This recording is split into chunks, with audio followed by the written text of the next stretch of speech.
Hi guys, welcome back to my channel. So we're currently in the midst of a heat wave here in the UK. Summertime always makes me think about one thing, and that one thing is traveling.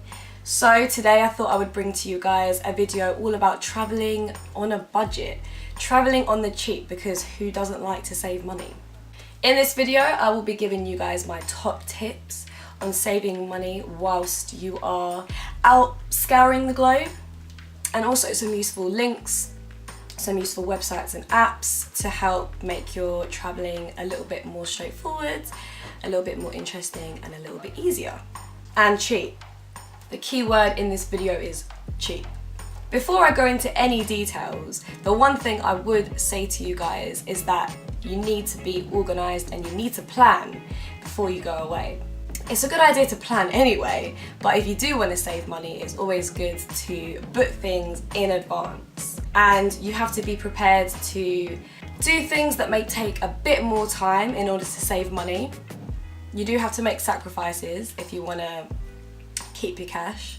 So just bear that in mind. Being organised is very, very important if you do want to travel on the cheap. Transportation! Transportation is obviously a significant thing when you're planning a trip. You need to know how you're getting to the place that you're going to. More often than not, I fly, just because it's the cheapest, most straightforward method of transport. Sometimes it's the only method of transport. You know, if you're going far away, the only way you're going to get there really is by taking an aeroplane. So the number one website that I use is Skyscanner. If you guys don't already know about Skyscanner, it's a website that allows you to find a range of different flights. You put in when you go in, how many passengers are traveling, where you're going to, and it gives you a list of different flights with different airlines, which is great because you can see what flights are cheaper, you can see what sort of time suits when you want to fly, which flights are direct, which flights require one or more stops. It's basically tailoring the flight to your needs. So more often than not, the cheaper flights are going to be less straightforward, but not necessarily. If you're going somewhere close by, so if you live in the UK, if you're going to Spain or France, you can generally just find the cheapest flight available, and it's still going to be quite straightforward because, you know, we're not talking about Fiji here. However, if you are looking at longer haul flights, the cheaper ones are generally the ones that require more stopovers and are just more awkward journeys. So, like I said at the beginning of this video, you do have to make sacrifices. Did I actually say that? If I didn't say that, you gotta make sacrifices if you want to travel on the cheap. There is a child screaming outside and it's disrupting my flow. If you want to travel on the cheap, you do have to make sacrifices, you do have to be organised. I know I did say that. So just bear that in mind. If you're looking at longer haul flights, you're gonna tend to find cheaper flights that require you to stop over in different places. If that's not a problem and you do want to save money, then that's great. Just have a look around, you know, this is the whole point of Skyscanner. It gives you options. And one of my tips is that it's worth looking at the whole month. You have the option of looking at a specific date that you want to fly, or you can look at the whole month. So if I'm flexible and I don't really have a particular time frame in which I want to fly, I'll just look at the whole month because you can see exactly when the flights are cheapest. Sometimes booking a return flight is actually cheaper than booking a one-way flight to somewhere.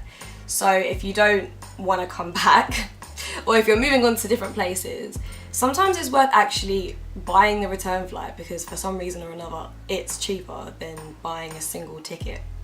So do your research, look around. Skyscanner is a good website, as I've mentioned, but you can also use Hopper, and I sometimes use Google Flights as well if I'm being lazy, because you can literally just put in, I want to fly to Mongolia, and it will give you flights. In terms of transportation within the country that you're going to, or if you're not using flights at all, coaches are generally the cheapest option, but then again, coaches do take the longest amount of time to transport you from one place to another. So you've got to think about how much time you have whilst you're away. If you have loads of time, then by all means use coaches as much as you can. They do take longer, but then again, you do get to see a bit of the country and it's the cheapest means of transport. However, if you don't have that much time, and you still want to travel on the cheap, you can take maybe a coach from one place to another, and then at a different part in your journey you might have to compromise and take the route that is most convenient. It just might mean that you pay a bit more, but it's all about your unique journey, really. That sounds really cliche, but I'm talking about it in a literal sense. Research. Nah. That is what you need to bear in mind. Like I said at the beginning of this video, the more organised you are, the better deals you're going to find.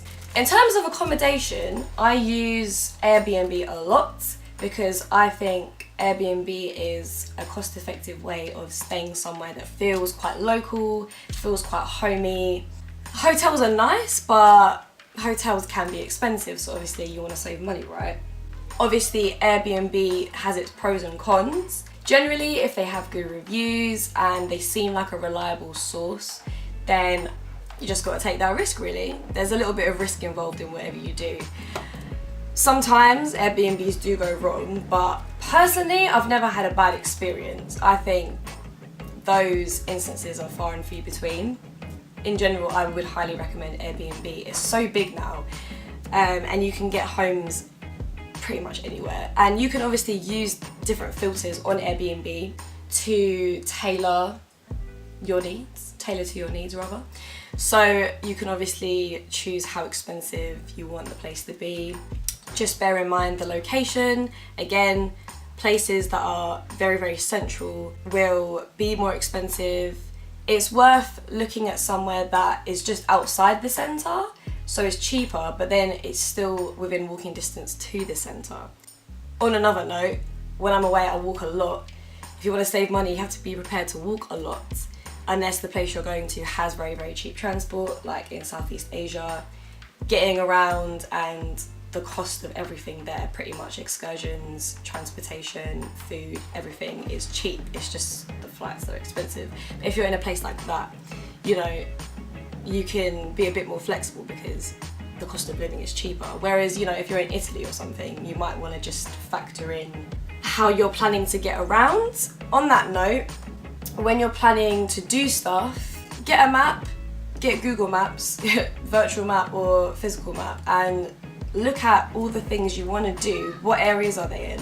So can you kill two birds with one stone? If you're going to be in this area on one day, try and do all of the things in that area, and then you can do another area on a different day. It just saves you having to make more than one trip, saves you spending more and more money. Back to accommodation, as well as Airbnb, I like to use Booking.com, Expedia. What else do I have in my notes?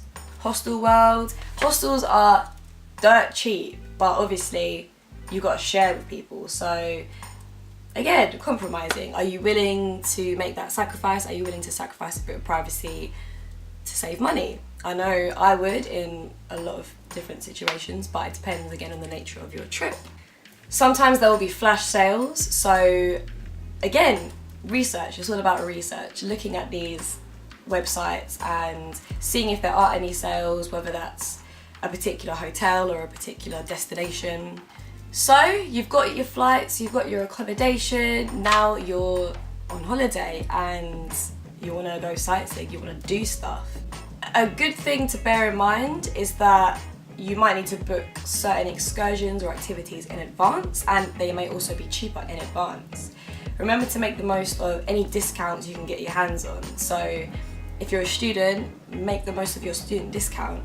If you're under 25 and you live in the EU, a lot of the time in European countries you can get discounts on certain sites just because you tick those boxes. Sometimes your accommodation may provide you with advice or deals on certain excursions, or your hotel might provide you with coupons and stuff, so you can make the most of those. Make the most of free walking tours if you're going on a city break. I know I've used many a free walking tour in the past. Obviously, the people that are doing the free walking tours do kind of expect a tip at the end, but obviously you can pay as much as you want. So if you're really tight for money, you don't have to give them anything. I always feel bad, but I have done that in the past. Mate, when you're interrailing and you're living on 20 euros a day, you can't be chucking away pennies like that. In terms of food and drink, buy a water bottle, a big one, or bring your own and just fill it up if you can, if it's safe to do so, because that just saves you lots of money buying loads of water, which is also not that environmentally friendly. On that note, doing your own cooking, so buying food from local markets or just supermarkets, cooking at home is the best thing you can do to save money when out and about, because you can end up spending a heck of a lot of money on food. And I know it's always nice to treat yourself to restaurants and to sample local delicacies and stuff, but if you are looking to save money, then you will need to compromise. So that may just mean making your own breakfast in the morning and lunch, taking a packed lunch with you, and then treating yourself to dinner in the evening. Again, some destinations might have cheaper food than others. So like I said, with Southeast Asia, everything is just dirt cheap. So you can afford to eat out all the time. But if you're in the Czech Republic, if you're in Germany, you know, that's gonna eat away at your wallet. So just bear that in mind.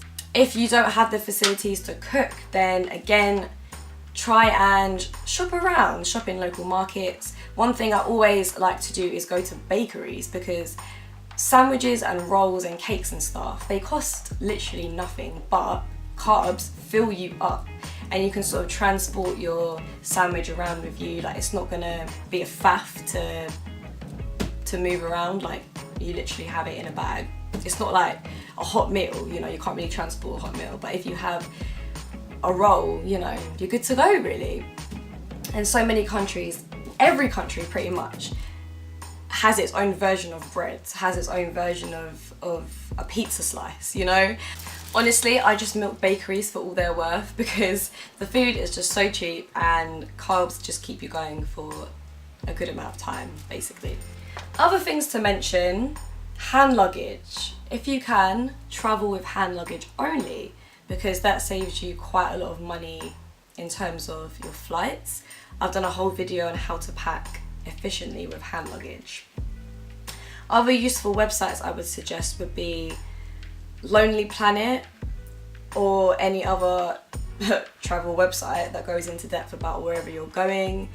I like Lonely Planet because it gives really good recommendations. It gives like top 10 recommendations. So if you're going somewhere that has so many things to see and do, and you're a bit like, I'm not gonna be able to do everything, what are the things I need to see? This will tell you.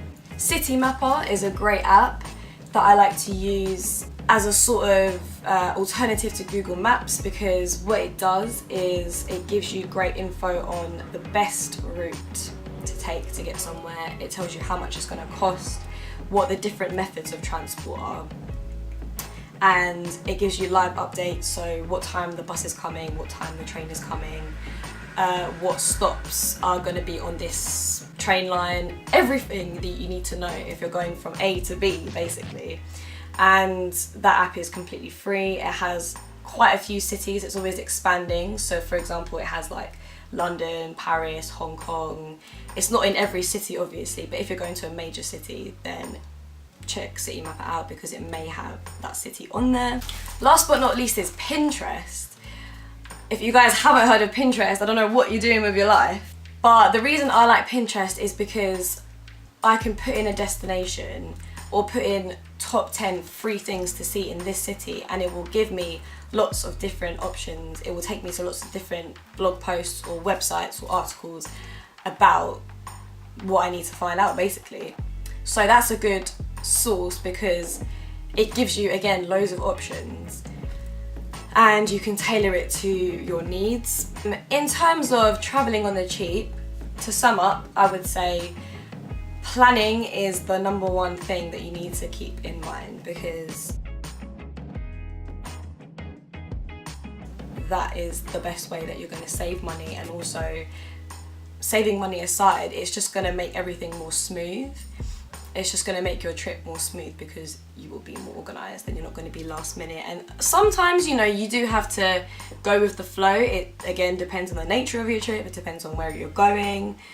But as a rule of thumb, just plan as much as possible and I can guarantee that things will go 10 times more smoother. Thanks very much for watching this video, guys. I hope I didn't miss anything out.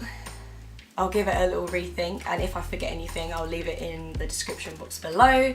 But I feel like that's a good range of tips for you guys to take away with you if you're planning on traveling soon and if you want to save a bit of dollar. So I will see you in the next video. I hope you have a great week and a great holiday if you are going away soon. See you later.